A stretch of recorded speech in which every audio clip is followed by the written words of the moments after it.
If you could tell government leaders one thing to look for in a vendor relationship, what would it be? Something other than what we've already talked about today.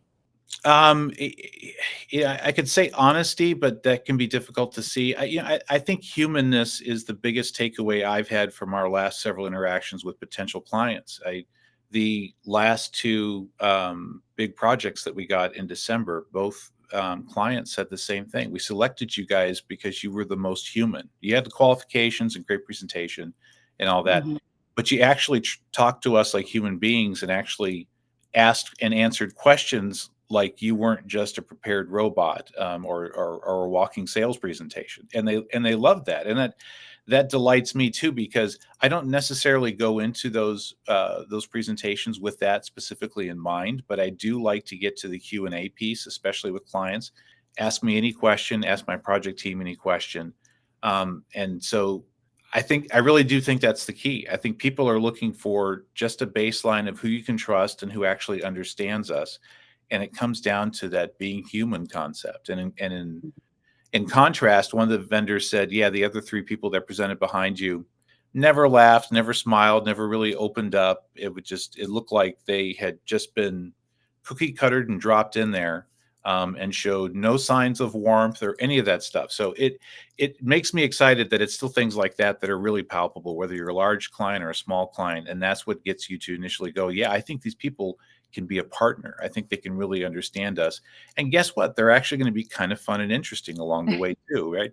Right? Clients are people too. They like talking to interesting, fun people. So um, it's funny how it works out to be that. But like I said, the last two big clients we had, very clear that the human aspect was a big deal to them. Yeah, no, I think that's a great answer. Great answer. And I always go back. I've said this 1,000 times on the live stream, but when I first started in business development here at Avero, I thought I needed to be some technical expert, right? To be able to sell our services. And really, it took me about a year and a half, but I realized, no, I just need to be Megan. Megan is enough.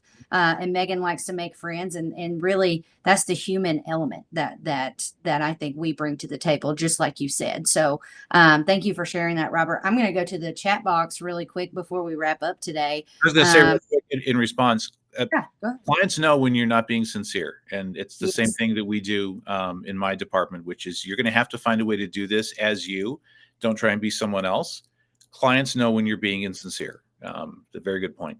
They do. They do. Absolutely. So Mick says, let's see, how important are in-person meetings for fostering trust and transparency? Mick is trying to get us on our soapbox here this morning. I don't know if I'm ready for that, but I think they're the most important, Mick. I would rather be on site and in person with anybody. I will, take any flight to go anywhere to come on site to be with you there in person, because there's just so much collaboration that happens in person. There's things you can pick up on, like body language and cues. You can tell if clients are really engaged, and you can pick up on things that may be a hindrance in the project, right? When you're on site, you can't always do that on Zoom.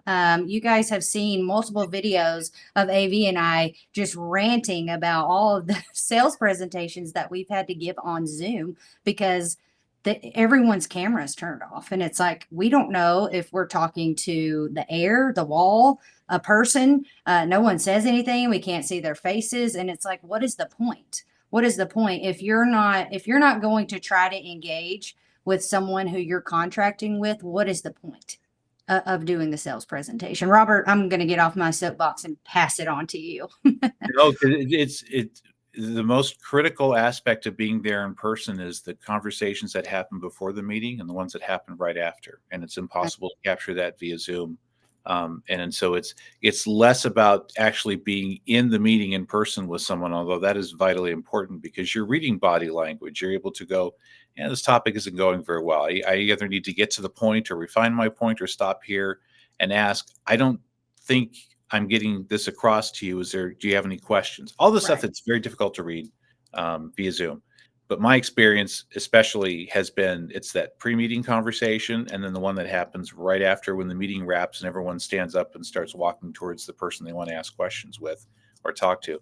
That's where a lot of the real interaction occurs. That's important.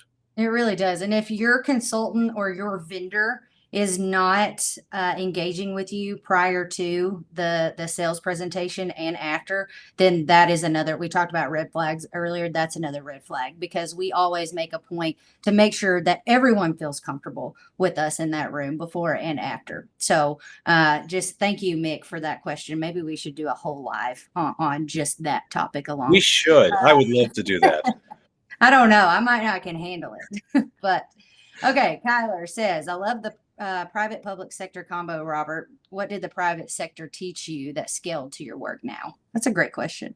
The ability to affect change quickly is the obvious one. And I shouldn't say obvious, because a lot of people have not worked in state and local government like I did. So I have a foundation of understanding the big contrast between the two. You could get a lot done a lot quicker in the private sector. Decisions were easier to make and implement. Literally walk out of a meeting and be able to just go out and purchase or initiate whatever you needed to do. And the change management aspect wasn't strictly just related to funding and the lack of a formal procurement system like you have in local government. It would also permeate in the fact that if there was a great idea, because the atmosphere already was change management occurred very quickly. And implementation could occur very quickly. So therefore, thoughts and ideas that were the mission, vision, values of the organizations could be implemented quickly, rather than going through a process where it needs to go through 7 levels of reviews, and then it becomes an administrative policy, and then you train staff on things like that. So I got to see the complete contrast between public and private, and the benefits of both. And actually, the private sector, you could see a little more misuse of resources, because someone was like, here, just go out and buy this. I don't care. Just get it in, get it set up, and get it plugged in. And lack of a process for understanding, am I buying the right system? Do I have the right requirements? Which you have in government as well, could be bypassed in the private sector. And that wasn't always for the good. So they actually, like everything else, it's in moderation, right? There's actually a balance in the middle. Government needs to continue to come more towards this. I think in a lot of ways, the private sector, if it wants to, can go a little more deeper into defining things before they run out and just start buying it. So it was a heck of a learning experience, and it helped prepare me for being here at Avero and on this side of the table. Yeah, no, I think that's great. I always think about, I grew up at the bank, and so I always think about all of the systems that we used to use. And I used to think to myself, who is making these decisions? And really, it was everyone. And it was just plug and play, right? This is going to fix all of our problems. And then before you know it, we're operating on 16 different things, Yep. So that's a great point. Great point. Let's see here. We have a few more.